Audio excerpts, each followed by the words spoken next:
That's pretty cool. Well, welcome to the podcast. All right. Good to go. Okay. Well, hi everybody. It's in your Mathers to Freedom to Fight. I've got a new guest for you. I had the pleasure of meeting Jason just last year and trained just a tiny bit over in Grand Junction. But Hey, hello, my name is Jason Padilla. I'm the head instructor for Gracie Jiu Jitsu Grand Junction. I'm the representative out here in the Western Slope for the Gracie family. And we have been up and operating for over 2 years now. We just passed our 2 year mark. And so life's good on the mats. We're having a lot of fun out here. And I had the chance to train with Honora, and she's absolutely wonderful. She knows her stuff around the mats. It's great. It's great to train with you. thank you so much. I really appreciate that. Well, let go right away, and to slow even pressure too is always good. So that way, sometimes when you're with a less experienced person, they may not know that they're in danger yet. So if you start wrenching on them, they may not even have time to tap, and then now you lose out on a good training partner. And how horrible! Like, I think that'd be my worst nightmare is to end somebody's journey in jiu-jitsu. That would be, that's like the sin of all sins right there for sure on the mat. And I noticed the Grand Master, he was in his 90s and he was still rolling around. Now, he wasn't rolling around like, heavy, but he was down there drilling with his students, and he was in his 90s. And I was like, that's the life I want. I want my grandkids to come around and be all, oh, look, let's go visit grandpa and his crazy jujitsu place. That's going to be great. And the Gracies had this wonderful curriculum and plan for me to get better at jiu-jitsu at my own pace. Wonderful superpower to be able to defend yourself and even protect the bad guy from being hurt while you're defending yourself. That's, to me, the essence of the gentle art. What that reminds me of is meditation. That's what has been instilled in me my whole life, is that it's a little bit every day. And it gets frustrating, to start your day with meditation or just find time during the day to meditate. But it's the repetition. It's in applying that knowledge so that it becomes wisdom, so that your intuition is stronger, so that you're evolving towards a point where you're really not having to ask questions and you can fully trust yourself. Like, that's what jiu-jitsu is for me. Hi, everybody. Welcome to episode 13, season 2 finale. I had an incredible time recording this episode. I have such a deep conversation with my guest, Jason Padilla. He is the head instructor of GJJGJ, which stands for Gracie Jiu Jitsu Grand Junction. I got to train with him just a little bit. He opened his facility with his wife, and they're doing such an amazing job. I'm so grateful to be connected with such incredible people and to be able to really talk about real things. So I hope that you enjoy this. Thank you so much for listening. So introducing episode 13, season 2 finale.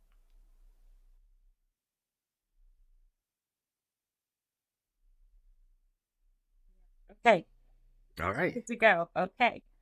Well, hi everybody. It's in your Mathis, host of Freedom to Fight. I've got a new guest for you. I had the pleasure of meeting Jason just last year and trained just a tiny bit over in Grand Junction. But I'll go ahead and let you introduce yourself and tell my audience who you are, and we'll get into the interview. Sure thing. Hello, my name is Jason Padilla. I'm the head instructor for Gracie Jiu Jitsu Grand Junction. I'm the representative out here in the Western Slope for the Gracie family. And we have been up and operating for over 2 years now. We just passed our 2 year mark. And so life's good on the mats. We're having a lot of fun out here. And I had the chance to train with Anura, and she's absolutely wonderful. She knows her stuff around the mats. It's great. It's great to train with you. Thank you so much. I really appreciate that. Um, I feel super lucky because I don't know if you remember, I was leaving another area, but also other gyms. Yeah. Yeah. I sustained a concussion. So finding another gym that was going to feel safe and Yeah. I just feel very fortunate. So I wanted to make sure to tell you that. Oh, no, that means a lot. Martial arts is very personal, right? Like it's you're in each other's business. You have to, and it requires so much trust, right? You have to trust each other with your limbs, with your life in terms of chokes, right? You have to trust that people are going to respect the tap. So once you find a good spot, it's people are really reticent to like leave it. You don't want to leave it very easily, So and then finding a new home is a little nerve wracking too, for sure. Yeah. So no, we were happy to have you. You fit right in right away. It was nice. I appreciate it. I just to mention, you said respecting your tap. Like some Yeah. people don't let go when you Yeah. tap. No, for sure. Like tap needs to be, it's like, it needs to be such a cultural thing, right? Like the culture needs to be stronger than the individual. And especially when you're giving up your throat or your arm for somebody else to get better, you really expect them to be, respectful of all that and to be able to let go right away and to slow even pressure too is always good. So that way, sometimes when you're with a less experienced person, they may not know that they're in danger yet. So if you start wrenching on them, they may not even have time to tap, and then now you lose out on a good training partner. And how horrible! Like I think that'd be my worst nightmare is to end somebody's journey in jujitsu. That would be that's like the sin of all sins right there for sure on the mats. Like you want everybody to train forever, and harming somebody hinders that, and because you never know what somebody's going to overcome. I've had quite a few injuries in jujitsu, but I'm kind of that hard headed, knucklehead who's just going to heal up and then I get right back on the mats. But that's definitely not everybody for sure. Yeah, yeah. It's been a long time, a long recovery for me because it's not just that physical injury of the concussion, which is a brain injury. Yeah. It's really like trusting again because I was Yeah. so connected with the people I was training with.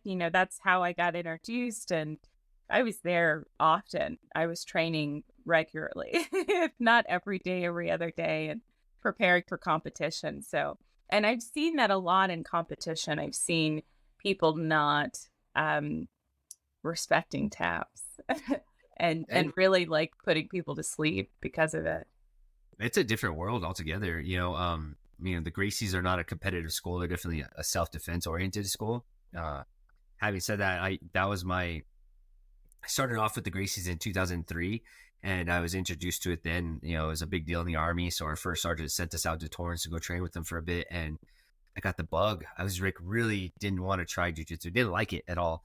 I had a bubble. I didn't grow up with brothers or, I have a little sister, and you're not allowed to, roughhouse a little sister at all. So, having people inside my bubble, I was not comfortable with it all.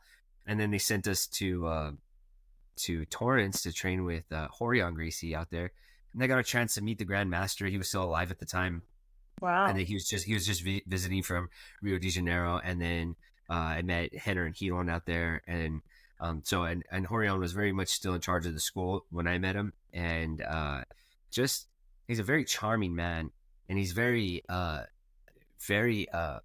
he emphasizes safety so much that I felt like I was cared for on the mats from the moment I stepped on to the moment I stepped off.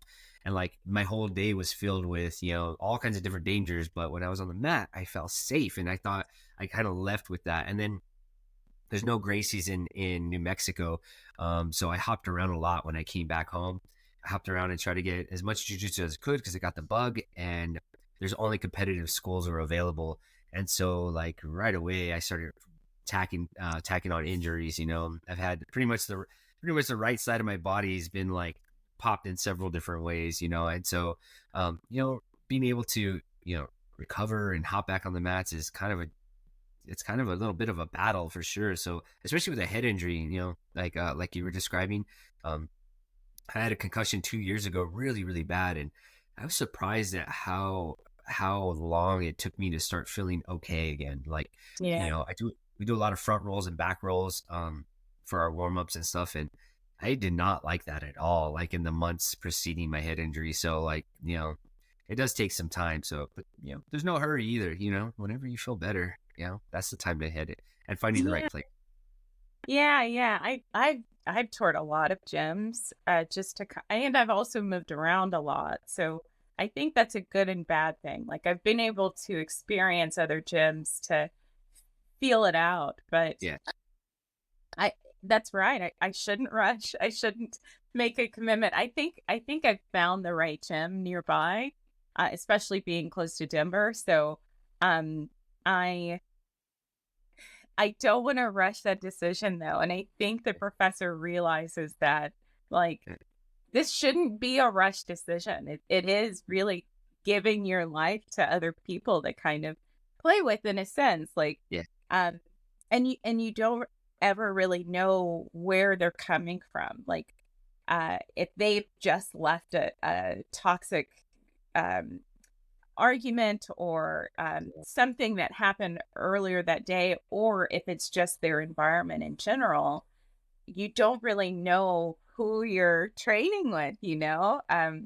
even if it's people that are close to you, because that's what I learned in my experience.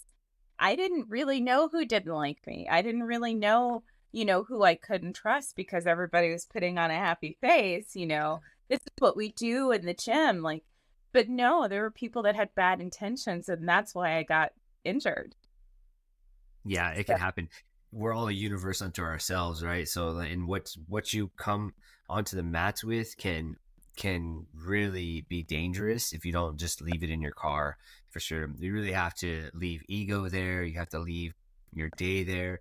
And sometimes the mats have a way of taking that out of you.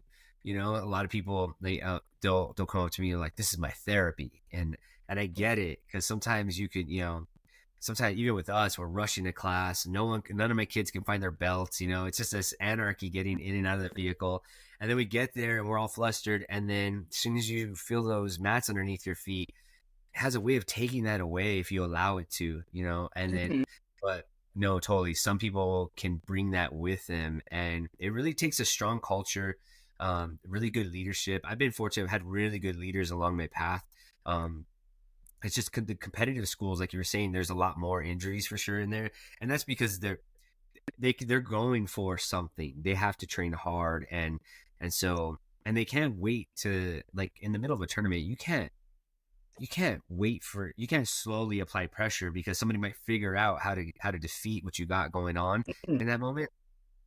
So putting an armbar, for example, on somebody during a tournament, you got to want to cinch that deal, because you might have multiple fights afterwards. So just the mentality is a little bit different. I respect it. That's really, like, I loved being in tournaments. It's an intensity that it gears up everything in your life. Like if you have a tournament on the calendar, you're eating better, you're working out Yeah. better, you're hitting your mobility, because in my mind anyways, like any day that I took off, like my opponents weren't taking that day off. So it really helped hone all my training. But as I approached 40, I was 35, and I was really nervous about getting back into jiu-jitsu, and I had like a surgery. It was like a nose surgery. And so I was laid up in bed, and I was like, I wonder what the Gracies are still doing. I wonder if they're still training people. And so I looked them up online, and there was this wonderful curriculum for beginners. And I was like, I'm gonna take a look at this. Like, where do I measure up to a Gracie beginner?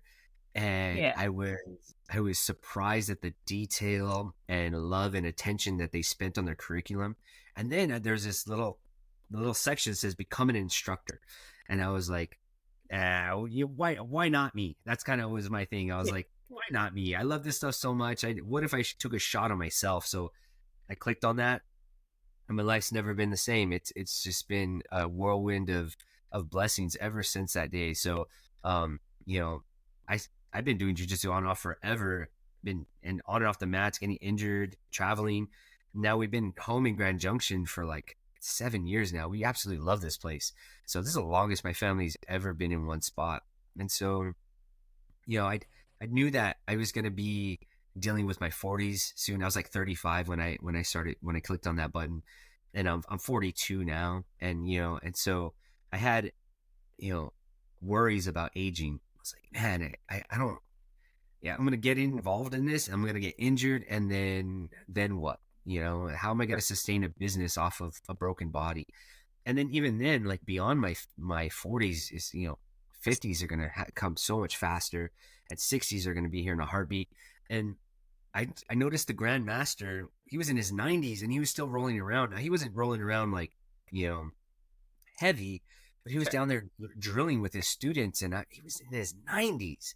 And I was like, that's the life I want. I want my grandkids to come around and be all, oh, look, let's go visit grandpa and his crazy jujitsu place. That's going to be great. And the Gracies had this wonderful curriculum and plan for me to get better at jujitsu at my own pace, and to how to be safe. Their safety protocols were so huge. To date, we've only ever had one injury in my school over 2 years. That one injury came from a guy who was curious about how much his shoulder could take in Americana. And this is like, of course, we tell them not to do that. We're like, tap early, tap often. But he was like, I was just curious to see how far my shoulder could go. And then he got an injury. You know what I mean? So like, and that's pretty nice to say, but having said that, I love the competitive world. It's great. And it feeds jujitsu in the sense that they're so creative, and they come up with new ways to deal with new and old problems. And so it's constantly, a lot of the creative stuff comes out of competition. It's so wonderful. But the jiu-jitsu we teach and that we really have wrapped our whole beings around is the Gracie way. And I'm not training, a whole lot of 20-year-olds. I'm training a lot of like moms and dads and aunts and uncles who just want to, even grandfathers and grandmothers, to just be better, just to be able to defend themselves and their family. And that's a different pace than competition. Like, I'll never field a competitive team. That's not my world anymore. Anyways, my son sometimes flirts with the idea. So of course, if he wants to, we'll back him up, of course, but we don't push it. We don't even push that pace. So like when we do an armbar, it's always on the controls. We always want to control our opponent before we start applying that pressure, because accidentally hurting somebody is not a form of control. You know what I mean? So, being able to put slow, even pressure on, and be able to negotiate with our bad guys. We tell that even our kids very young, we establish control and we negotiate, because without negotiation, then we're just really no better than the bullies out there, just snapping arms. And then now cops are involved, parents are involved in the schools. It's just a big thing. So it's such a wonderful superpower to be able to defend yourself and even protect the bad guy from being hurt while you're defending yourself. That's, to me, the essence of the gentle art. Right. So wonderful. I think that's what's really drawn me to jiu-jitsu is that what you said is you're not in control if you hurt someone accidentally, and that standard is for everyone that's training, but especially your instructors. So I received my injury from an instructor. So it was like, Wow. right. So it was like from the time that I started training, which was, let's say, June of 2021 to October of 2022, that whole time I'm training with the same people. I'm putting my trust in these people. And so it feels like a betrayal that it didn't really seem like an accident, but it is so avoidable. It wasn't even during sparring. It was through literal training. So, I just, it just is so much worse when an instructor doesn't utilize that same philosophy. It's like, that could have killed me. So, yeah, 100%. and I know because you've had a concussion before. Oh yeah, and it's nothing to take lightly, for sure. Like, no, when our instructors are with our students, like I really have a breath of relaxation. I'm like, they're with the safest person on the planet right now. And even like I don't know if your injury was it on a takedown or something like that. It was during no, it was No. during so I know that's separate than BJJ or Yeah. GJJ, but nonetheless, I was getting all my training at the same gym or same gyms, and it was just through just doing numbers and stuff, normal Yeah. stuff, normal training. Yeah. Yeah. And you lose a partner. I mean, on top of hurting somebody, that which you never want, you lose a good training partner when somebody can't step back on the mat. And so now the whole organization, the whole team is now just a little bit weaker. And Mhm. so keeping, like when we teach takedowns, they have to be so gentle, because if you're just slamming people on the mats, like you're only going to be able to do like 1, 2, 3 reps before your partner's like, I'm done for the day. Whereas like, even like, I took a seminar from, Hoist Gracie recently. He went to Aurora, Colorado, and so we Huh. hopped over the mountain. Oh, And we went. Yeah, Hoist. It was so wonderful, and he's such a soft spoken leader, which you have the room when everybody is just captivated by you, yeah. and he didn't have to speak up or bark ever for anybody's attention. He's so soft spoken. He's such a gentleman, and then his safety protocols, once again, because it's all from the same family, he was huge on being safe. We were learning this takedown called the body fold takedown, and you actually catch your partner or your opponent before they hit the ground just for a split second, and it like makes it for such a gentle drop. And he says, how many repetitions do you think you could do at this pace? And we were like, we can train like this all day. He's all, exactly. He's all, how sharp can you be at this one move if you can do it over and over and over again? He's all, if you hurt your partner, you drop him too hard one time, now training ends, and now nobody gets better. So of course it's not on such a selfish aspect of just like us all getting better, but safety of course is for everyone, because it's reciprocal. Very quickly you dump somebody, sometimes they can't let go of that, and they might be looking to dump you next, pretty quick. Yeah. So be so gentle. Now everybody gets better because consistency, excuse me, on the mats, like that's everything. Like you just need to come and show up and leave 1% better, and jiu-jitsu will get in your bones. It'll get there for sure at its own pace. It'll grow at its own pace. And then as long as you're showing up every day. I have a family right now. They just test it. They just test it so wonderfully too. They did so good. They're called, they're the Becker family. They're so wonderful. They all train together.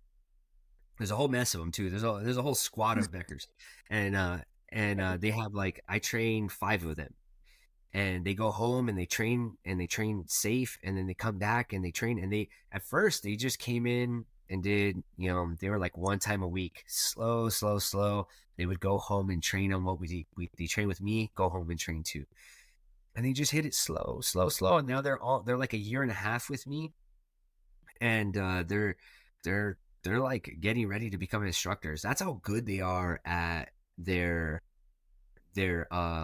understanding of the combatives program. And when we say instructor, right, like a new person can come in, spend a good year and a half with me, and they test high enough, they can become an instructor for Gracie combatives only, which is our beginner program. Which in other schools that I've been to as well, like my competitive schools, like you had people, sometimes the black belt wouldn't train the beginner classes. The black belt would hand that off to blue belts, purple belts, brown belts, sometimes somebody other than him, and he would take over the training of the white belts and stuff. So the Gracies are kind of similar in that sense, but they're definitely more regimented in that. Like you have to, anything you're going to teach to their students, you must be certified to train in. So, and their certification is rigorous. It's like night school, but for jiu-jitsu, which is kind of cool.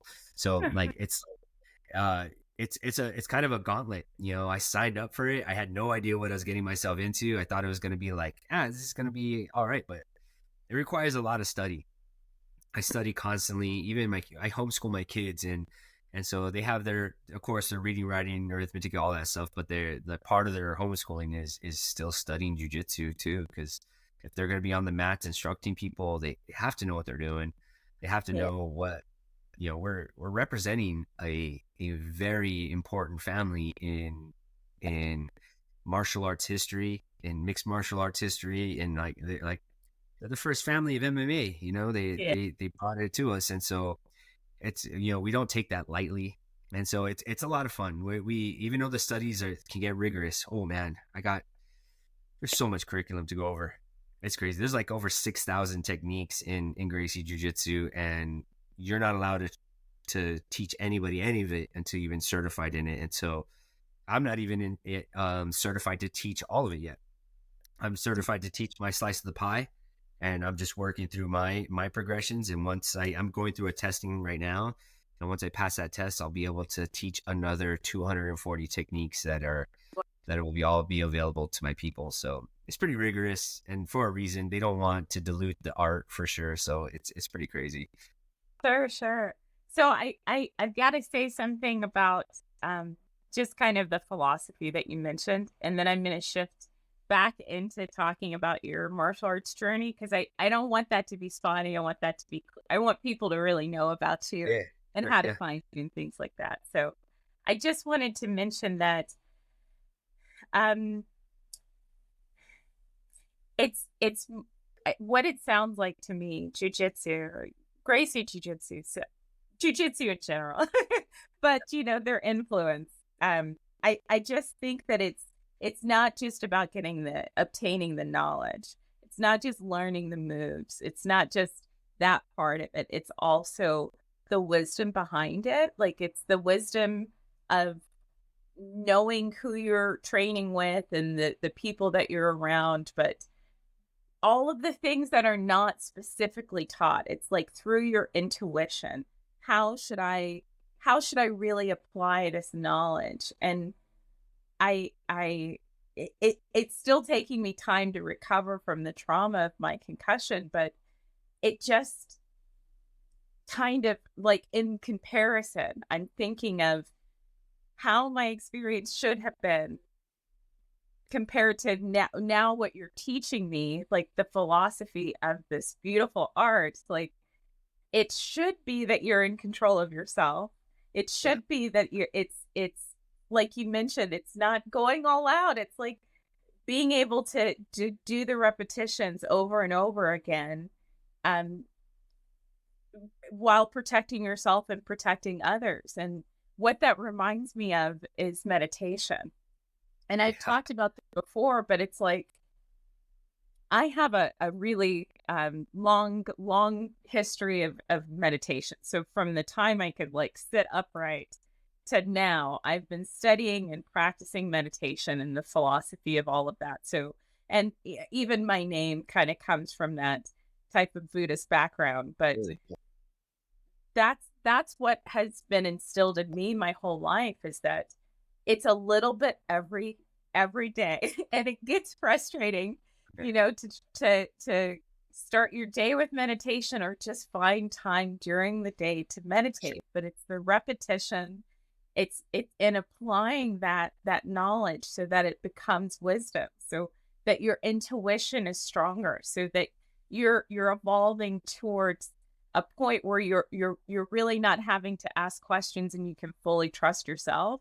Like, that's what jujitsu is for me. So meditation and jujitsu are not any separate Yeah. whatsoever.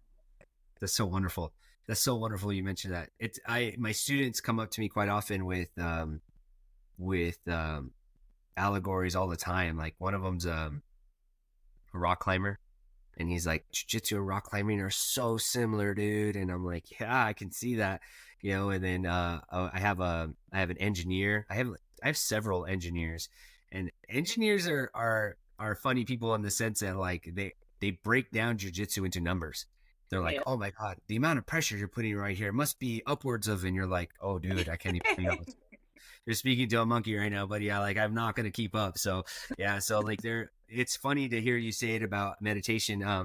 You know, it's more of, man, I get super philosophical into it. Like, I love the art. I love how it can get into your bones, you know, and that's how meditation is. Like, we're definitely, my wife and I do like these affirmations in the morning, especially like in those waking moments where we're like, we really don't feel like we wake up a little bit earlier. We don't really feel like getting out of bed yet. It's cold. And so we'll put on these little affirmations, and I usually like doze in and out of sleep, but it's nice to be in that headspace of someone kind of guiding you and talking to you about like what your intentions are for the day. Living intentionally is effort, and it's but if you don't put some kind of forethought into it, it can just, life comes for your time. It comes for your time. As soon as the kids are up, then it's their time. There's a lot of needs and wants that need to be addressed for sure. And so meditating, you got to carve it out earlier the better, because then the day slips away, and a day turns into a week, and a week turns into a month, and then it's been years. So it's just, like you said, just doing it little by little. You motivated me to start our meditating a lot more. We do it sporadically right now, but we need to get on it. It needs to be a daily thing, because we see it manifested into our lives the more we focus on it. It's just crazy how it's hard to tell what's the one thing, but I feel like it's a culmination of everything. The better you eat, the better you cultivate your mind, the working out for sure. I definitely need to lift weights more, like for like rehab purposes, not for jiu-jitsu. It's just like I feel like if my joints are a little bit stronger, and my bones are a little bit stronger, then later on in life I'll thank myself for having put that kind of weight on myself now. Not lifting crazy. I don't think I'm a crazy heavy lifter, but so we all have, even the Grand Master, one of his rules was, aim for self-improvement in all areas of your life. And we can all just look, if you can do a little self-critique real quick, like there's little things we can all work on for sure.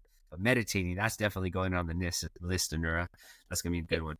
It's challenging, but so I try to do like a challenge, like a monthly challenge. I'm trying to do the challenge with my audience too, and I was not successful, but I was trying to do a meditation challenge of 5 minutes a day. You can do something for 5 minutes. Try to do it every day. Try to get through the whole month. Try to get through the week first, but it's really challenging. I've noticed to meditate at any other time besides the morning, because it, like you're saying, other responsibilities will come up. I've got a young dog. She takes a lot of my attention and time. So it really is challenging, but to kind of overcome that, to kind of bridge the gap, because sometimes I don't wake up at the same time every day, or something else, comes about. And it's so easy to say, well, I'll do it later because I have to take, I have to run these errands, or I have to take these phone calls, or whatever it is. For me, it's easier if I plan a different time. So if I meditate at noon, just so I can say I got it in for that day, or right before bed, that is almost something that I will practice for the rest of my life, because it's like rising and rising and falling. So in the morning and then at night, it's like, it just primes you for that.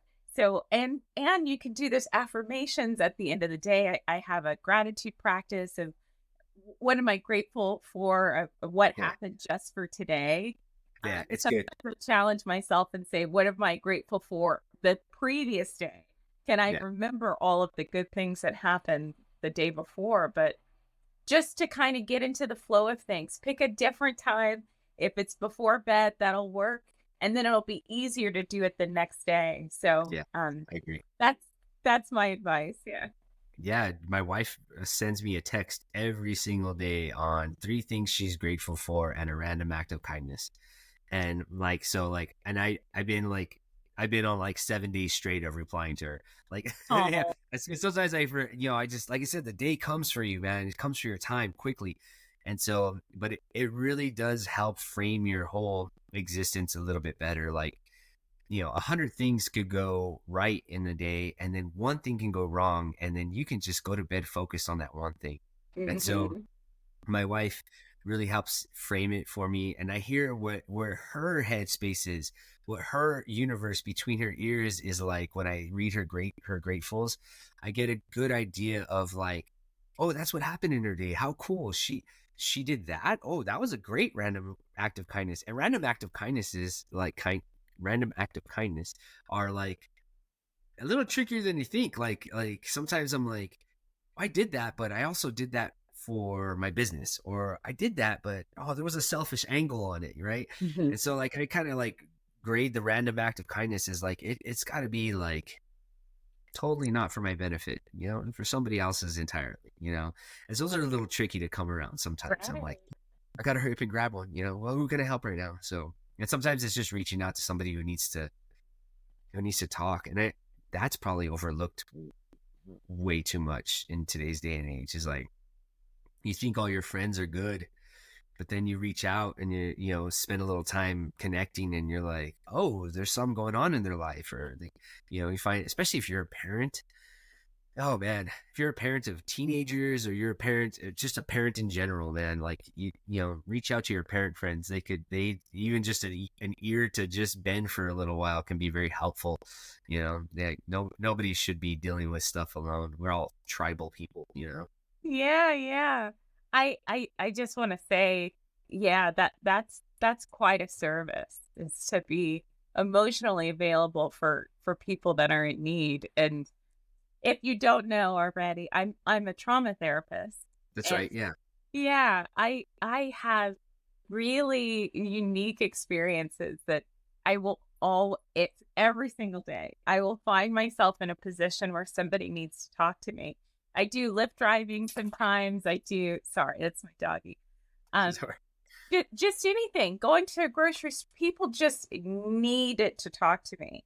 Yeah. It's just it's kind of on a different level, meaning like I'm a magnet, and people that are in need are coming to me.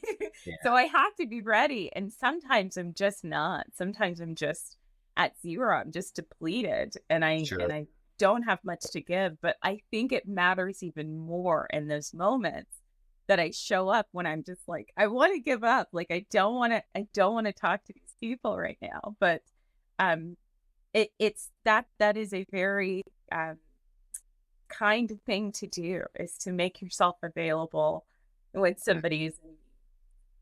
So Yeah. Jiu-jitsu talks about that too. Like, you know, the Grand Master would say, um, they come for the jiu-jitsu, but they stay for you.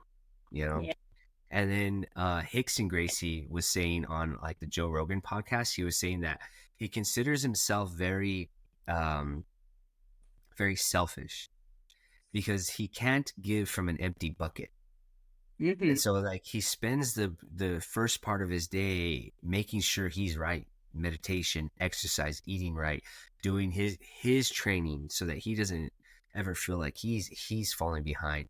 And then from that, he can give endlessly. He says, as long as he keeps filling that bucket, he can keep giving it.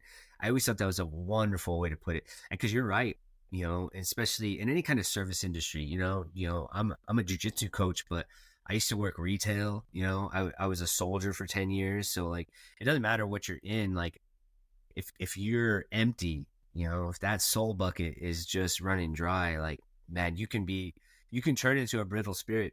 You can start to fall apart a little bit. And so it's so important. Self cultivation, right? Like, it takes effort. It takes concerted, intentional effort, right? And sometimes even that's hard to pick up sometimes. Yeah, yeah. And I will shift over, I promise. But Oh no, this is I great. have to. This is good for me. Like, this is good for me. Like, we're gonna start meditating. You're just gonna make us better, and you're gonna make, and Oh then no, no. Oh, I'm you know, really glad. I will start teaching it, because I've practiced it with my clients before. I've taught it to my clients before, but um I don't like the language around that is considered selfish, to put all of the things in your bucket.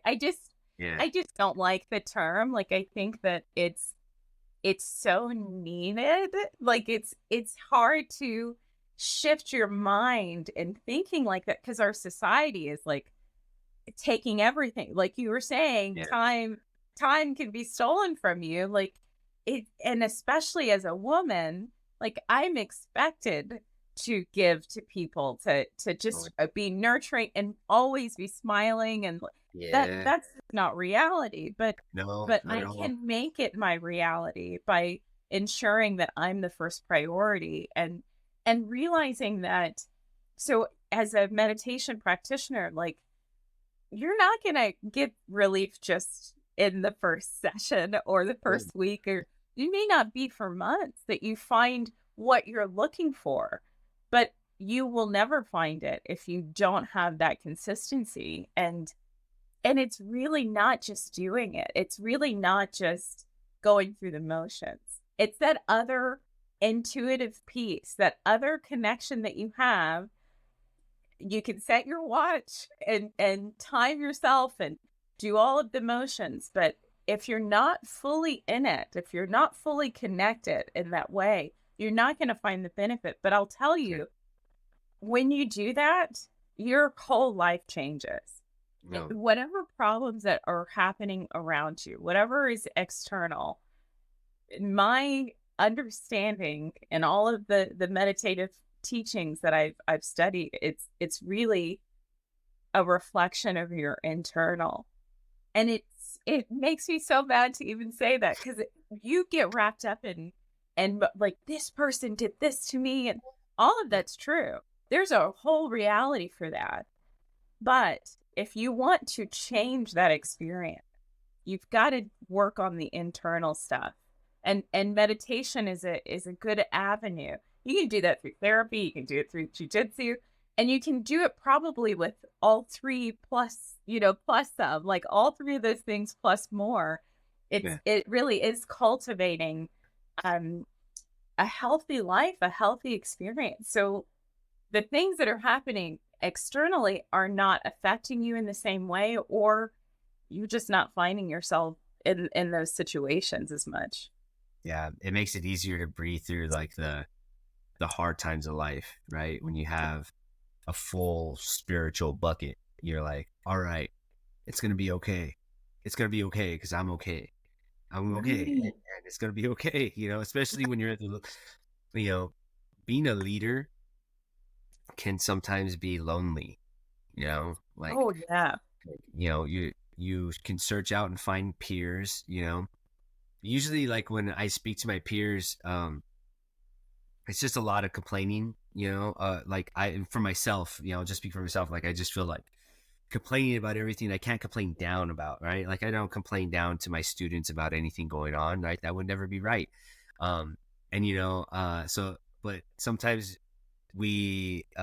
it turns into that, but when I speak to my mentors, it's hard to complain up, because what a good mentor will be like, will squash it pretty quick and be like, let's work the problem. Let's work the problem. Let's work what's going on with Jay, what's going on with your school, what's going on with your students, and we'll work through the issue. So, like, it's sometimes lonely being a leader, because peers, sometimes you just want to, you just want an ear to bend for a little while, but having a good mentor is really helpful.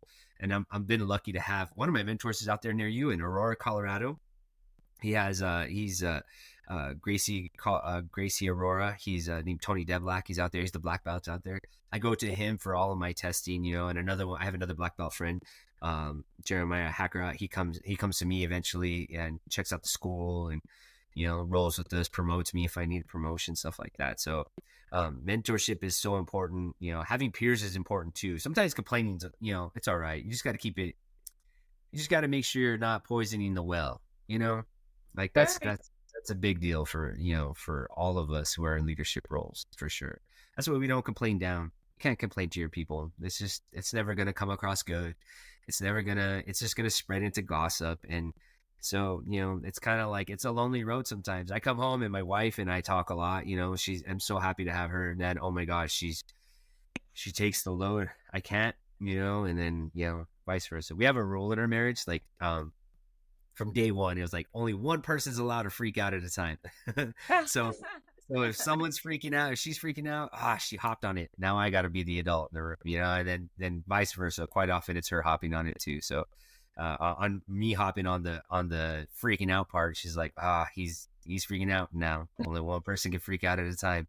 So you have to hop on it. It's a good, yeah.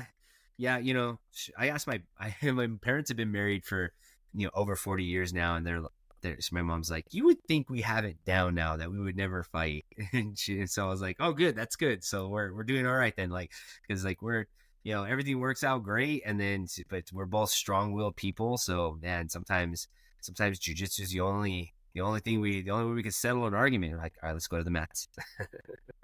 Well, I think I'm gonna shift now. So I'm gonna shift into talking about mental health, just because you started talking about relationships, and I want to mention a few things about my philosophy. So Yeah, sure. I think fighting is healthy.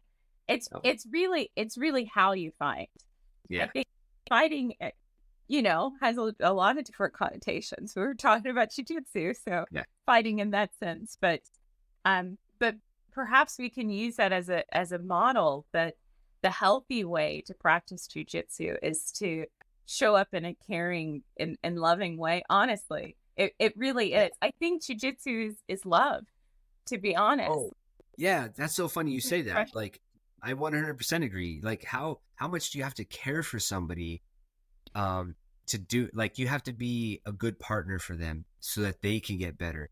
And then when it's your turn, you have to take care of them so that they can return, So it's just, that's 100%. I 100% agree with you. It is an expression of love, and it's in one of its truest forms. It's so great. No, that's a great way to look at it. Well, I think that that's the sense that I got, and there's 100% truth to that. In my first experiences with jujitsu, that I was in a very loving environment, and there are people that are from my past that I still love and are connected with. But I think, just like any relationship, that that trust can be violated in some way. And so if you don't have the capacity to show up in a loving, compassionate way on the mats, that will show up, whether it's by you causing an injury or something. We Yeah, all kind of sense it, like yeah, it's, well, yeah, when somebody is not in the right headspace, or um and I really should have noticed that, but I just kind of let my guard down. I pursued martial arts because I was healing from trauma. So it really was hard for me to then um be really receptive to any deception. So um I think that that's how jujitsu should be practiced. It should be in a loving way. And yeah, I think that that will help elevate everybody. Just having being in a room full of people that are intentionally caring about you. Their intention is to protect you, keep you safe. In any environment whatsoever, that is healing. it That is, is. it's freeing too. Yeah. Yeah, I could see that 100%. There's and how often in your day are you going to enter a room where everybody cares about you? You know, It so that, almost never yeah, happens. yeah. So even like when injuries do happen, like tweaks or whatever, somebody has a strained shoulder, or maybe they something's going on with them. We highly encourage all of our students to still show up. It's okay to watch and just help out with your expertise if you feel like you can contribute. But it's okay to watch the lesson. You're still going to grow through the lesson. In fact, the Grand Master was so sickly and so small in the beginning, he couldn't do jujitsu. And so for years, he just watched his brother Carlos teach people for years, until finally he got over his sickly phase and he grew into his body a little bit, and boom, he became one of the great champions of Brazil. And so just sitting around. But there's also like Dean Lister. He's one of my heroes online too. He's a jujitsu guy, and he says you should never stop doing jujitsu once you start. Like, it's not good for you to stop. And I think what he was saying was on the mental health aspect. Like, you show up, you see all your friends who care about your well-being, right? And we never get too deep into conversations, like, a lot of times, because we're always training, going through stuff. But there's such an expression of caring for one another there, that um, when you're pulled away from that, from an injury, already you people don't think about the mental part of dealing with an injury. Like, you can feel less than, and you can feel like, oh no, I'm not immortal, I'm not invincible. And then so your ego is going to take a hit, your pride's going to take a hit, and then you layer on top of that you're not seeing your friends, and you're not getting like positive physical contact. I mean, so many positive stuff is released out of your brain for a hug, right? And jujitsu is like a hug plus, and so like now you're robbing it when you're injured. You're not getting the positive physical contact. You're not seeing your friends, not having those conversations and those connections. You're not seeing your coach who is invested in your development, Yeah. and when you pull all that away and you're injured, it can be really hard on the spirit, really hard on your mental health to try to piece yourself together. So I try to tell my students all the time, something happens, come to the mats. If you can't train, come sit down, help me out, Yeah. and so for the most part, I've seen that happen. Basketball, by the way, is like what takes people off the mats more than any other anything. I see, man, I've had like 3 knee injuries to basketball that I lost students. I've had my dad broke his skull. He fell down playing basketball, broke his Oh cheekbone. My no. nephew fractured his spine. Like basketball has been like the one. Yeah. I'm like, they need to wear pads and a helmet. Something. Yeah, Yeah.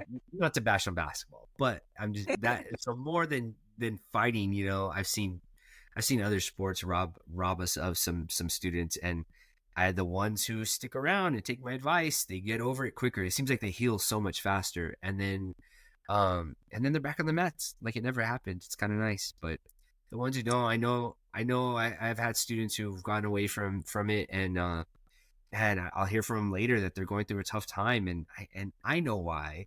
It's because they're not getting all that. They're not getting all the Yeah. good stuff and it's all the esoteric stuff. It's all the stuff that you can't put a measuring stick to. So no, it's mental health. Who knew it was going to be such a beast as we got older, right? Like, I think I'm glad everybody talks about it more. I'm glad it feels like a safer topic, to talk about, especially like I bring it up in my class. Grand Junction's like one of the highest in the nations in suicide rates. So Oh no. I don't shy away from talking about that in any one of my classes, children or adults, because you should always know that it's okay to talk to somebody. You should always Right. know it's okay to seek help, or just to reach out. Sometimes suffering alone is suffering twice.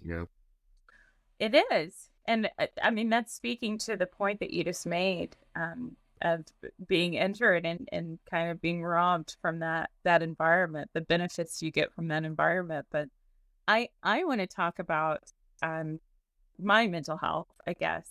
I want to do.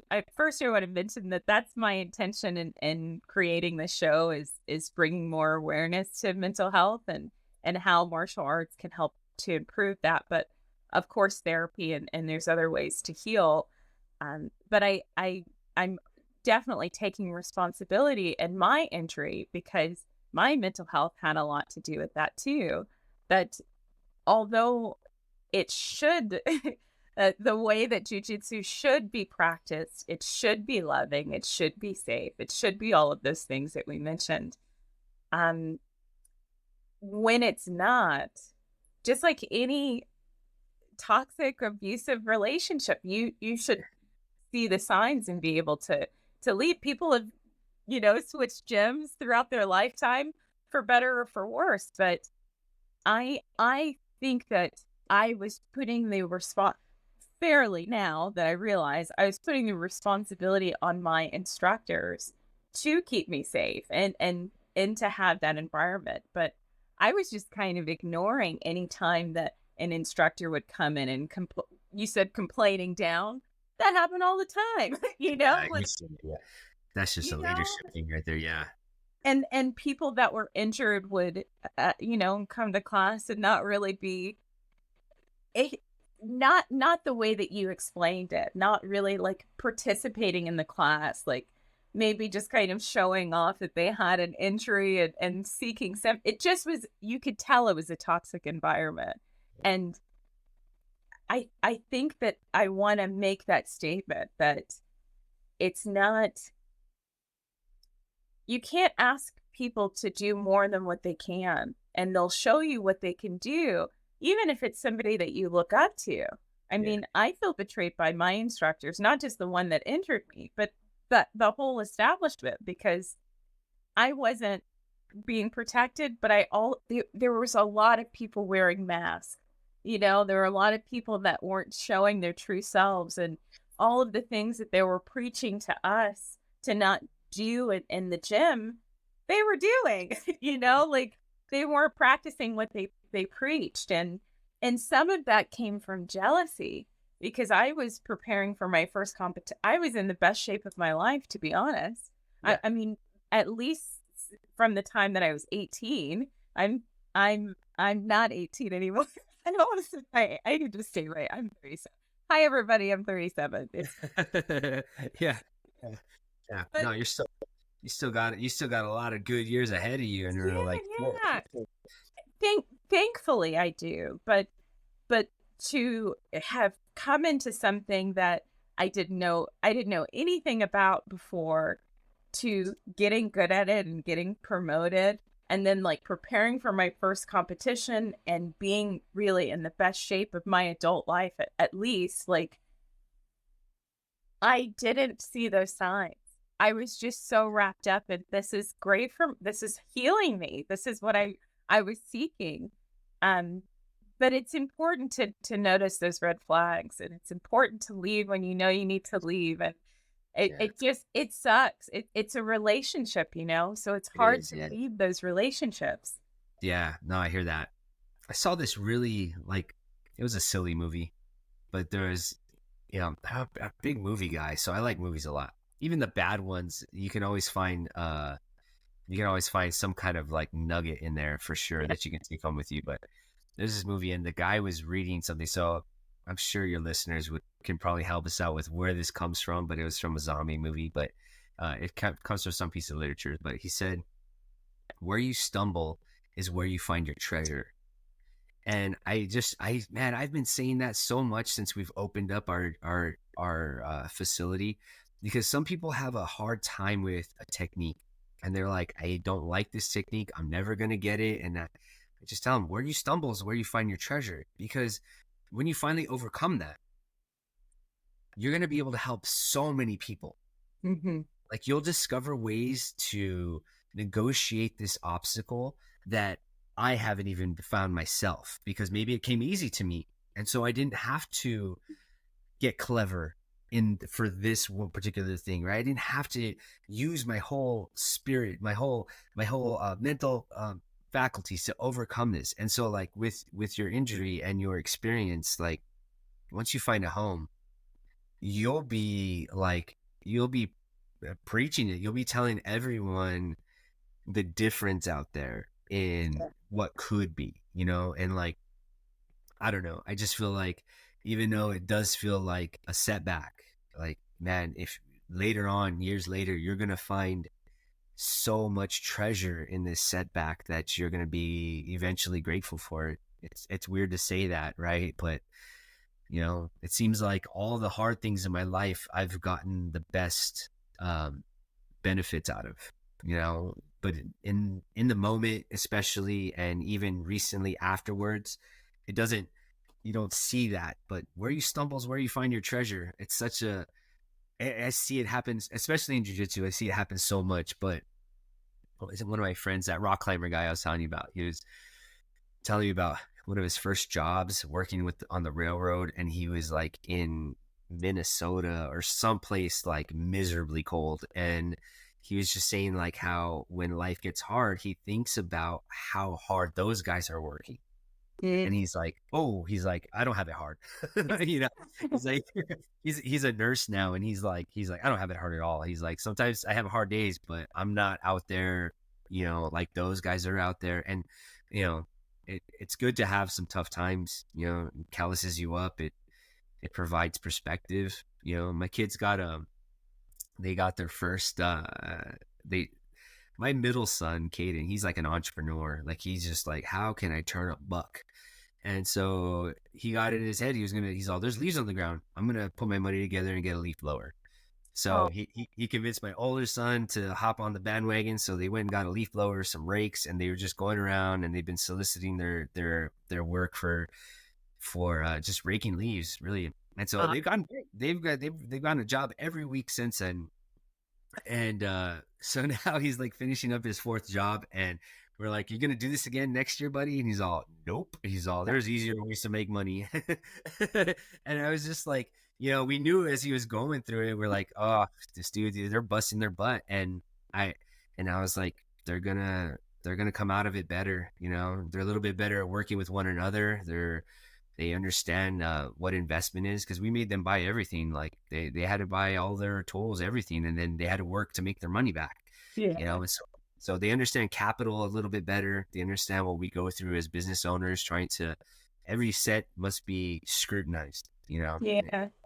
So it's funny watching people go through it, on this side, and we still go through it ourselves, man. Like we're at 128 students right now.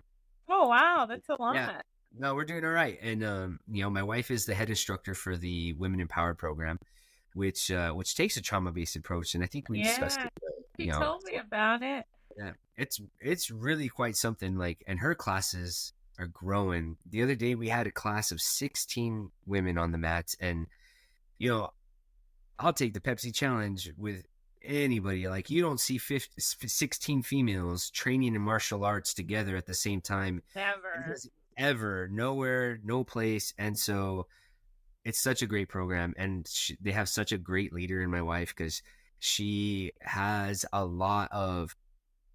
she's like the sweet and sour. She has so much compassion for what she's teaching, and she's such a strong woman. She, like, I always tell her, you would have made a great general, my love, like, because she is such a great leader in that sense. And so so they made out, and they don't know any better either. So all students can be a little spoiled if you get a good one right off the bat. You get a good leader, you can get spoiled, because you're like, oh, all leaders must be this way. And then it takes a little bit of experience to appreciate it sometimes.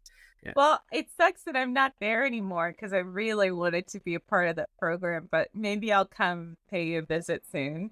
Oh man, I know there are so many Gracie facilities on the western, on not the western slope, I'm sorry, the Front Range.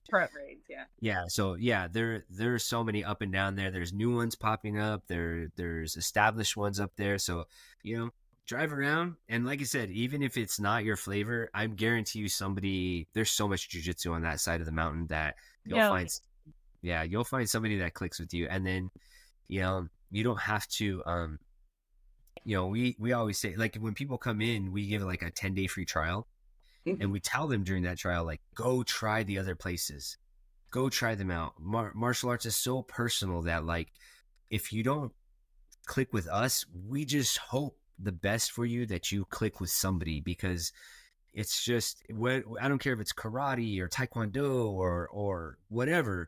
I just want people to train them. I just feel like martial arts has, like, one of your questions that you sent me was, what are my thoughts on freedom? And that's gonna be my final question. All right, I could hold that one in the holster. I can keep that one in the holster. Yeah, hold on. So I want to respond to some of the things you said, because just the quote, where you stumble is where you say that. What's the quote again? Yeah, and like, oh man, and I hope I'm sure the internet will come for it for sure. But I don't remember what he was reading from a book, the guy, and then he says, where you stumble is where you find your treasure. Right. Okay. I have to speak on that, because you did mention my concussion, but because I related my concussion to other toxic the me sustaining that injury came from me being in a toxic relationship dynamic. I've been in a lot of those, and I want to say to my audience that I don't want people to feel shame around finding themselves in those relationships.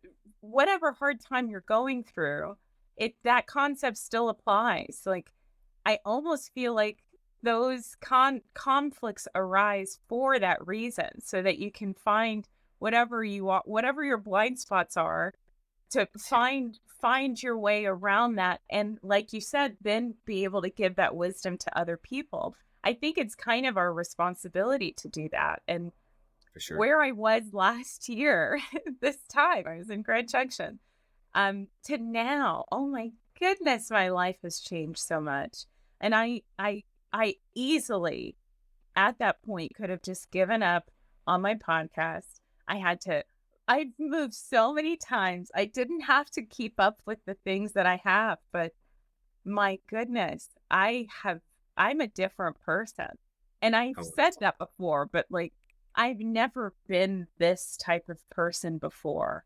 And I'm getting I'm getting a lot of publicity. I'm getting a lot of attention online, and it's so inspirational that I literally could have taken it in the opposite direction and just said, "Hey, you know, these people betrayed me and I had this injury and I don't know how long it's going to take me to recover and my whole life." I could have just been in that, and that would have been fair, for right. however long I needed to be there. It was a Right. really dark time, but because I didn't give up on those things, on the things that matter to me, I've transformed my life. And I am going to be teaching people how I did that, like So good. Yeah. I want to give people every tool that I've used, everything that's worked for me. And I'm grateful for it. That's not where I was meant to be. Some relationships they say there's the difference between divine and karmic, like, and my understanding of that is like karmic relationships are just there. They're teachers. They're meant to help us learn from things. And then perhaps divine relationships as well. But I think people that are in our lives divinely, I think it's because they're meant to be in our lives for the long haul. There are teachers too, but they're not, they don't necessarily have to hurt us, harm us for us to learn the lesson. So I just feel like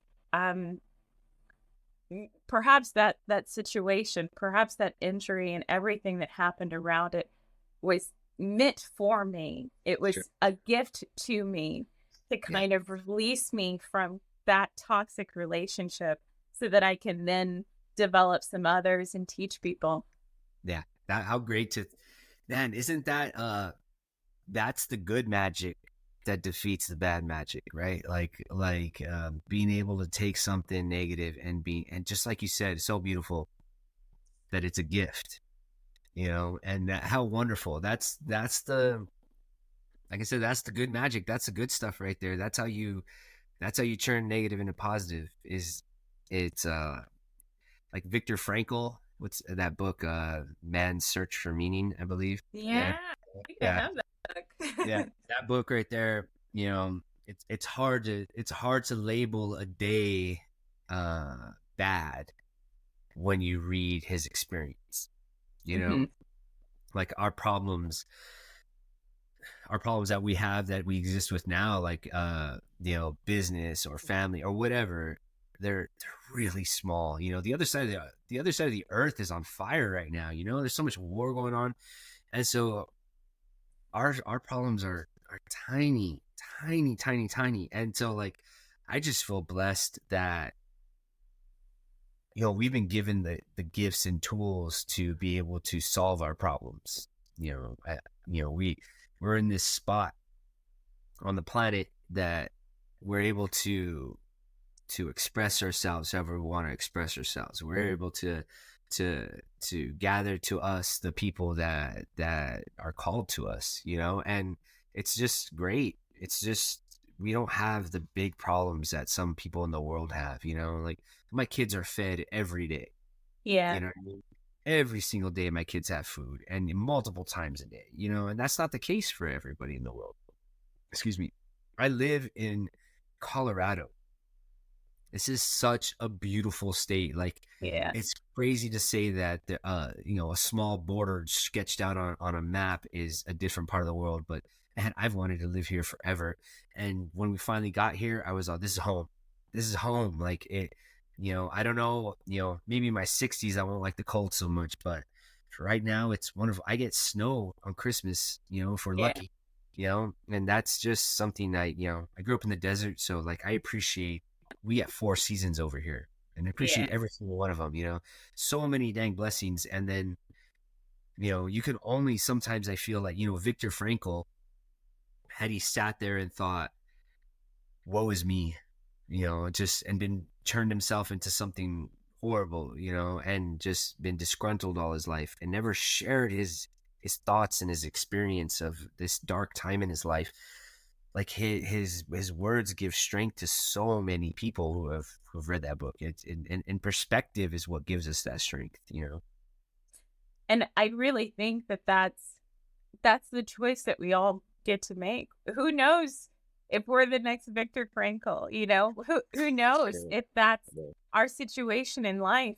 But if we don't ever, challenge the challenges that we go through, the adversity that we overcome, and share that with people, regardless of how that, I mean, it could be written, it can be, spoken, it can, whatever it is, just Yeah. sharing that with the world, I think helps change the world for the better. I mean, Yeah. freedom of speech is here for at least the people that can enjoy that. And I think that you're right. I could have taken my life in a whole different direction, Okay.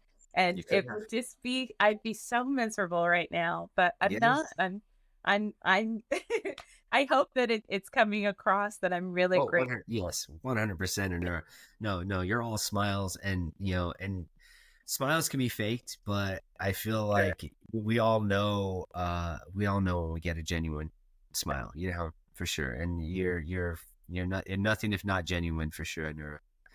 I appreciate it, Jason. I don't think I've said your name but one time in the beginning. Uh, Oh, that's like, sometimes I get weird compliments at work. They're like, "How do you remember everybody's name?" And it's like, I probably overuse it all the time. That's probably what it is. I mean, I only have 128 students, so like, you know, other things are falling out the year. As one student's information comes in, like NFL start falling out the other year. So yeah, so I'm sure I can't hold it all, but the important stuff we hold on to. well, I appreciate it. I appreciate you saying my name, and so I'm gonna ask you one more question, then I'll ask you the final question, and then we can chat more if you want Yeah. it. But I just because you've been able to meet the Grand Master, and I guess I just want to talk more about um your training and your experience with the Gracie family, because that's uniquely special. Like, and that your path is opening your own gym and Yeah. spreading that wisdom with others. Like, I don't know if I have had any other guests that have had that experience. So I don't know if I even have a question. I just want to talk more about your experience being around him and around his family, I'm gonna maybe put some like kind of like a breakaway and like do some information about about him and his family, the Gracie family. Yeah, sure thing. Most of what I know about the Gracies just comes from, they have like they're not shy about their history at all. They have like a whole museum inside their spot, right, at headquarters in Torrance, California. And then Hicks and Gracie released a book just recently called Breathe, and it definitely breaks down a lot of their family history. Mm. They're originally from Scotland, believe it or not, and then they made their way to America, North America, and then so I think maybe the Great Depression had them like come back south to Rio de Janeiro, and then a Japanese jiu-jitsu master came across the ocean, and um I it's been a while since I read the book, but one of the Gracies, right, Elio's father, I believe, uh helped this Japanese master, get work and home, and developed a relationship. And as a gesture of gratitude, he trained the oldest son Carlos in Japanese jiu-jitsu. And then, like I said before, the Grand Master Helio Gracie was very weak and sickly, and he didn't. All he did was sit around and watch. And one day, Carlos didn't show up for an appointment. He was late for one of his lessons, and Ellie was like, "Well, I know this lesson. I can teach it to you." So he taught the lesson, and when Carlos got there, he was a little late, and the student was like, if it's okay, I would like Elio to start teaching me from now on. And that was kind of like Elio's kickoff into teaching jiu-jitsu. And so he like I say, he fought his way through. There's these battles in Rio de Janeiro called Vale Tudo, and that means no rules. And so I think the only rules were, and I'm sure the internet will correct me pretty quick if I'm wrong, but I think it was like no eye gouges, no fish hooks, no biting, stuff like that, and I think and then other than that, I think everything was game, even groin strikes. So like there's so they're pretty brutal matches, and Helio became the champion of that. You know what I mean? So like it's pretty, you don't get any kind of that's like ultimate street cred right there, right? Yeah. Like just like the fighters of all fighters are tearing each other apart. Oh, there's no weight classes, no time limits, so fights lasted as long as they needed to last, so Wow. that's where Elio became a champion. And then there was a woman who fell in love with him, and they fell in love, and they had kids, and I think between him and his brother they sired like 28 children or something like that. I think Wow. eight of them were Elios, you know what I mean? But they had tons of kids. Like Carlos had so many kids that he like gave Elio, I like one or two of them, I don't even remember, but he like, hey, do you need another kid? That kind of thing. So like, so there's so many kids growing up with the Gracie name, and they all learn jiu-jitsu. All of them. Even like now there's like the Machados are like cousins to the Gracies, and they're a very big name in jiu-jitsu. And Gracie Baja, where like I spent many years in Gracie Baja, that's Carlos Gracie's line, right? So Elio Gracie is the Gracie line, and then Gracie Baja is Carlos Gracie's line. And Gracie Baja is very competitive. It's a great school. Cut my teeth there. It was pretty cool. And then Elio had a son named Hoist, and Horion. Horion and Hoist are brothers, and Horion gets like financial backing, I guess, to start the UFC. And that happened in Denver, by the way, in '93. Wow. And they chose Hoist because he was the smallest brother. And they're like, if we're gonna display the effectiveness of jiu-jitsu to the world, let's do it with the most unlikely of heroes. And so they put Hoist in there, and he cleans house, and for like he's like the champion for like the first 3 or something like that. Excuse me. And then that's what got my attention. I was just a kid though. I was like, who's this guy in karate pajamas just waylaying people? He's just running through people, and how can I get that power? Yeah. And then I was fortunate enough that and then the Gracies got so famous, they were asked by the U.S. Army to revamp their combatives program. And so the Army combatives is a direct derivative of Gracie Jiu-Jitsu. And then when I joined in '99, and then my first sergeant, which like when you're part of a really good unit, there's still problems, in the unit, right? For sure. And then, but you're spoiled if you grow up and so I was super spoiled in the Army because I had great leadership throughout the whole thing. And it was until like I switched units late in my career that I was like, oh my God, how do I go back? So like, having good leadership is a blessing, but you also can grow up a little spoiled when you don't know otherwise. And so he sent us to Torrance, California in 2003 to this course the Gracies used to have called Grapple. And it was for law enforcement and military. And it was like a lot of weapon retention stuff, a lot of handcuffing procedures, stuff like that. And now that's evolved into what's called the ground survival tactics that the Gracies teach. And that's geared towards law enforcement. They only teach that to law enforcement. So that's not open to the public at all, but they're influencing a lot of California law enforcement agencies out there, and so they're starting to pick up their program, their GST program, and it's really nice because, in the wake of 2020 with a lot of the police brutality started bubbling up to the surface, and more people were coming forward with their experiences and their and the deaths were racking up, and then even past things were being looked at. You're like, oh my god, these people didn't have to die, they just Yeah. needed to be controlled. And jiu-jitsu is such a huge I know it's a whole nother box of worms to open up, but jiu-jitsu is a great way to control somebody without harming them. And then if you have that skill, you don't have to shoot anybody.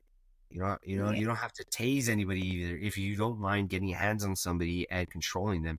And so like Henry Gracie, he's doing great work out in California about making this grow, and so then and so I come back after 2003, I came back to New Mexico and just kind of hopped around for a while, found the Gracies a couple years back after surgery. And then there's this thing called a Gracie Garage, and if you're interested in this stuff, you can purchase the curriculum, get some mats, hang up a poster of the Grand Master in your garage, and you can invite friends over. And you're not an instructor, but you have a place where people can come, and you all have to be dedicated to watching the curriculum on your own. You have to study on your own, and then we get together and study together.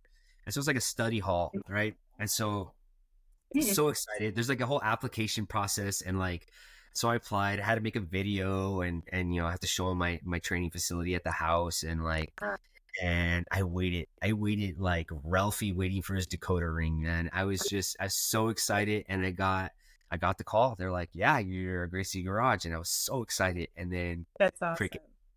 Crickets. It was just me and my family. 2020 hit, and then it's just me and my family, so we couldn't do much. We were broke.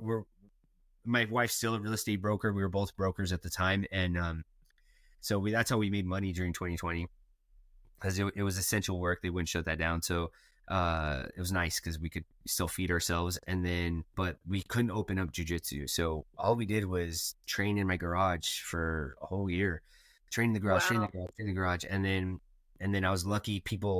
Some people found us, and then we like remodeled my garage and made it, give it a paint job. And because I think a lot of people were just really hesitant to step into some dude's garage, you know what I mean? And so we put a little sweat, put a little work behind it, a little bit of cash, and we made a nice little garage, and bought some really nice mats, and then we just offered it to the community for free. We just went door to door, and we're like, hey, do you guys ever heard of jiu-jitsu? No? Stop on by. Here's when we're doing it. And then before I knew it, I had like 50 people out of my little garage. Wow. And most of them were little kids. I had tons of little kids, which, admittedly, like in the beginning, I was like, I don't know if I can teach children. You know what I mean? Like jiu-jitsu. Like, I've only ever had experience with adults in jiu-jitsu. Yeah. And it turns out we have a knack for it, Yeah, so it was kind of cool. So we had tons of kids, a couple adults, and then we're like, there's a market for it here. So we looked around, and then we found this place, Ascension Fitness Studio, and they we worked a deal to where we could take mats and lay them down. So we just rented hours out of the space. So we laid down these foldable mats. We trained a couple of people, because not everybody came. Free and down the block is different than in town and charging now. You know what I'm saying? Yeah. And so and we knew this because this is not our first business. So we knew we were only going to take a couple of people with us out of all the garage people. And we opened up. And so it was kind of, I remember telling my boy, we had a 5:30 a.m. class, right? And so we're there, and we don't have that anymore. Just we don't need that. It was good, but people stopped showing up, and I'm not waking up that early. I'm energetic if the room's full, but if it's just one or two, it's really hard to knuckle up at that hour for me. So but anyways, we'd set up the mats, train people, sweep and mop them, have to wait for them to dry before we collapse them and put them up. And then he was just like, man, this is hard, Dad. And I was like, someday we're gonna have permanent mats, and we're gonna be extra grateful because of these moments. And man, did it happen fast. Sooner or later, we started subleasing a permanent space from there. We improved our matting, got more people, and then we just did a remodel in April, and now we have 1,500 square feet of beautiful Gracie green mats, and my place is hospital sterile. It's so beautiful. Jiu-jitsu facilities are because it looks different since the last time you saw it, for sure. We were in the back of Ascension, and now we're up front. We're up there by the windows, and I light up all my people on the windows, so everybody driving by sees all these beautiful white gis. And so it's great. So 1,500 square feet, and because like you walk into a jiu-jitsu facility, you could smell it from the door, for sure. It smells like a bullfight's going on in there. And here, like my place, it doesn't stink. It's nice. It's very, very clean. And so I love it. Like, who has it better than us? We're the Gracies. Oh man, when I became an instructor, oh my God, I couldn't believe the Gracies were like, yeah, come represent us over here. Yes. I mean, welcome, brother, and it was one of the proudest moments of my life. That's exactly the word I was going to use. I'm very proud of you. You pursued your dream. I mean, you started from the ground up and pursued something you're passionate about. And I mean, I can't imagine what that would feel like for the Gracie family to be like, yeah, you could do this now. Like, what? Like, I know. that would be so amazing. But you're doing it, and you've done it, and I can't wait to come back over and see what you've done with the place and maybe check you a little. Yeah, we always save up for the next phase. We're always like, oh, we expect growth. Maybe I don't know if that's the right word, but like, we believe so much in what we're doing that like I feel like you said, like you're a magnet. Like I feel like our place is magnetic.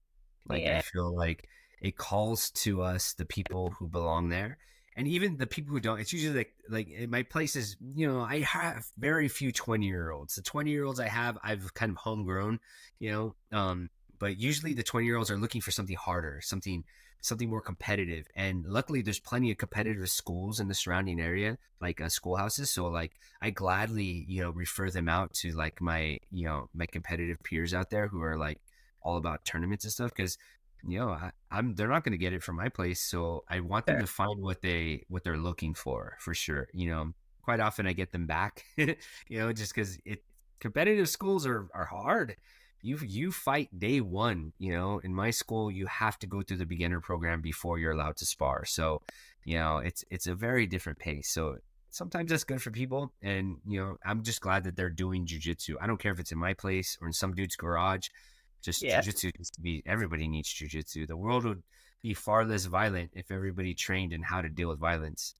I agree with you. And I just want to say, because we were talking about Grand Master, that he was sickly, but he way back when he was sickly, and this is a very common experience to have through my training and education in psychology. There's a lot of psychologists, a lot of well-known, world-renowned therapists that are now deceased. Like I want to say Jung and a lot of others. I mean, we just talked about Frankel, being able to overcome adversity and then just like being world known, like, but just like that experience in their childhood or something in their life that they are having to overcome transforms them into just this icon. So I just wanted to mention that it gives you freedom is what it does. Overcoming adversity gives you freedom. I like that. I like that a lot. That's really good. And I'm gonna now ask the final question, because I mentioned the word freedom. What does freedom look like to you? This wasn't always the case in my life, because I think I'm naturally lazy. I'm naturally like, I'd rather be napping. You know what I'm saying? Like I'm like, and so, but there's freedom in discipline, and And there's a lot of freedom and discipline. Like, if you're disciplined in your finances, you got a lot of financial freedom coming your way. There's there's worries that you don't have, that I think a lot of people live paycheck to paycheck. And that's we've been there. My wife and I have been there, and it's very, uncertainty can be corrosive, on you, especially financial uncertainty, because like 2020 happened, world was falling apart a little bit for people, right? And then it's not going to be the last thing that comes around. There's like the housing market crashed in '08. 2020 had, a pandemic and social unrest, and to think that we're beyond the next something is a little egotistical, maybe a little burying our head in the sand. Yeah. And so who knows what form it's going to take, but we're always going to have challenges, individually, but also as a society. And, having some financial uncertainty can really wear on you in a weird way, and, so financial discipline, there's this great poster I saw. It was like of somebody who was heavy set and sickly, and another dude who was like really muscular, but he looked like he was in a lot of pain. And it said, suffer or suffer, Yeah. Then I was like, yeah, like, it's either you make yourself do the things that you don't feel like doing, but that they're healthy. Like, I don't like vegetables. You know what I mean? Who does, right? No, I'm just kidding. I don't like vegetables.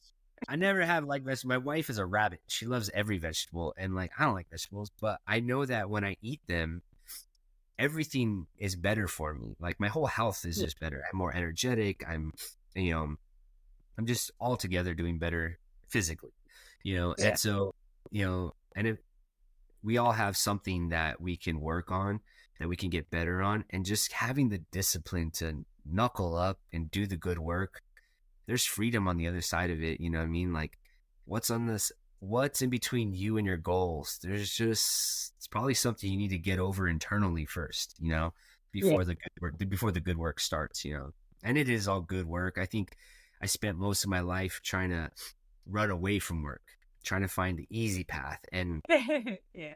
has its consequences, once the moment, I just was so aimless for so many years. Even as a soldier, like, I was very good at being a soldier.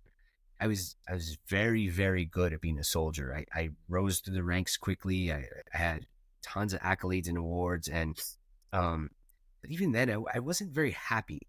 I wasn't happy in my work, and I didn't feel complete, or I didn't feel like I got, I was always a clock watcher, I was always like, when is quitting time? I was that guy. And, I got out the Army, we started at a CrossFit, and it was better, like, I liked teaching people and I like coaching people. So I kind of had a hint of what I would finally find in jiu-jitsu. And then, I worked retail for a while, and good Lord, for the people out there who are working retail, God bless you. Like, that's a hard job right there. And, we need people to help us out in so many manners, but so many different ways. But I felt like, man, I saw the ugly side of people when I worked in retail. Like, I felt like because they were purchasing something that they felt like most people, and I don't know, it's not everybody, but there was like an air of arrogance, and like, I was treated less than human while I was, in retail. And I and admittedly, like, I'm not the personality for it. You know what I mean? I'm not, it's just, there's people out there who deal with it. My wife worked retail also, and she crushed it. She did so well, but it eventually wore her down too, And so, this is the only thing I've ever done in my life where, like, I can literally get lost in my work. Like, I'd read about that and be so jealous. Like, you hear about doctors being lost in their work, or authors, or great painters, or mechanics. And I was like, oh, like, none of that sounds like I'd be clock watching all those jobs. But to peel me off the mats is it's like I'd spend all day there, all day, every day. If I won the lottery today, the lottery was like was it 2 billion just recently? Something. Yeah. And one of my students was like, "What are you gonna do if you win the lottery?" I was all, "I'll be teaching class tomorrow. Be here same time, same channel." You know what I mean? Right. There'll be signs. I might write in on like some endangered species or something. I'm just playing. I never do that, but you know, I might write in on a rhinoceros or something. But you know, but I'd still be teaching jiu-jitsu. That's what I'd be doing. You know. That's awesome. So to you, freedom is discipline. And I totally agree with Yeah. that. I love that answer. I'm going to post it everywhere. Good. Yeah. And I didn't ask you. So I want people to be able to find you. So tell my audience how they can find you. Are you on social media? Do you have a website? For sure. What's your Yeah. thing? For sure. Like we're Gracie Jiu-Jitsu Grand Junction. It's on, you find us on Facebook. There's my wife's gonna kill me because I'm horrible at this part. We have an Instagram also, Gracie Jiu-Jitsu Okay. Grand Junction. And then I'm pretty sure it's just our name and stuff. And then like you know, we're located on Patterson, and we're in the Ascension Fitness Studio. And so so like our sign's not on the door, but we're in there. You'll notice we're right up front. As soon as you go in there, a bunch of people in geese, you know, In Grand Junction. in Yeah. Grand Junction, Colorado. Yes, for sure. Yeah. Yeah. And so, yeah, follow us on social media. There, we post a lot. You know, like it feels like my life's a documentary now. Like just go, like I have people taking pictures and posting all the time. It's just kind of like I don't even see it all the time. So if I'm picking my nose, I'm sorry, but you know. So like, so there's a lot of content on there for sure. And you can see our journey, especially we're looking at on Instagram at our journey and seeing my kids. Oh man, talk about like just a soul crusher. Just seeing my babies and little geese just on the mats before we had any of this. And you know, it's really it's good to look back. Sometimes we're looking so much out the windshield that we forget to look at the journey we left behind, and it gives you a perspective that we're doing good work. You know, it does. You're doing an amazing job. My goodness.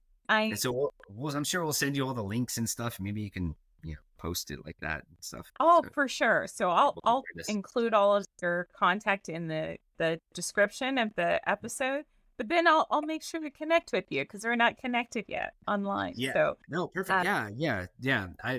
I'll get with my people on how to do all of that stuff.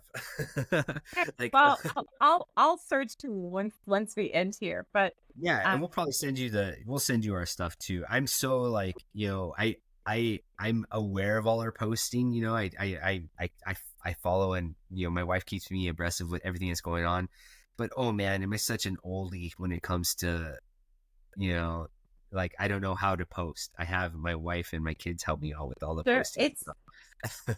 It's challenging, and it's like I'm documenting my life too. But yeah, we'll be able to see each other's pages soon. So That's good. I'll search for you.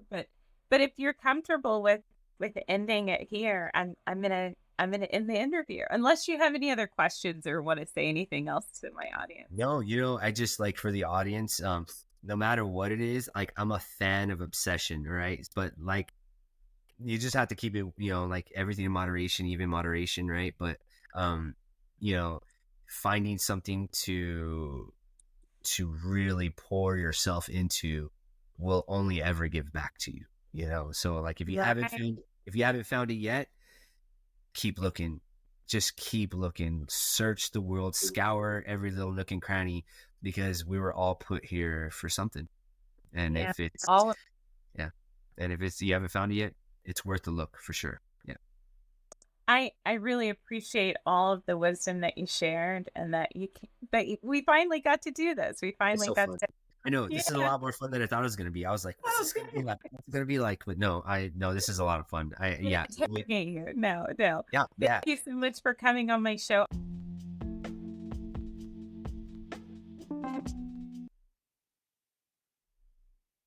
Well, that's it.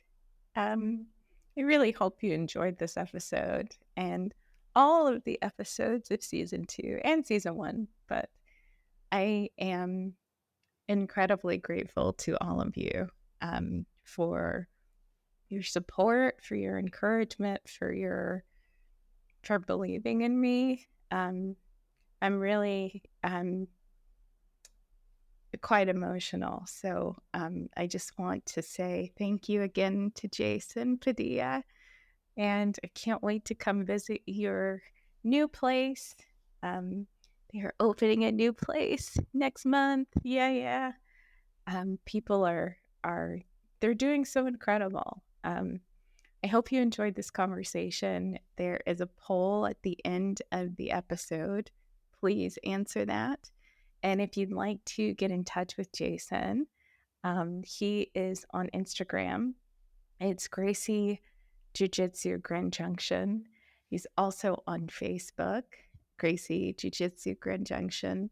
And if you'd like to get in touch with me, all the details will be down below. Send me an email if you're interested in being on season 3. And yeah, season 3 is coming real soon, so stay tuned. Thank you again for listening and for all your love and support. I'll see you soon.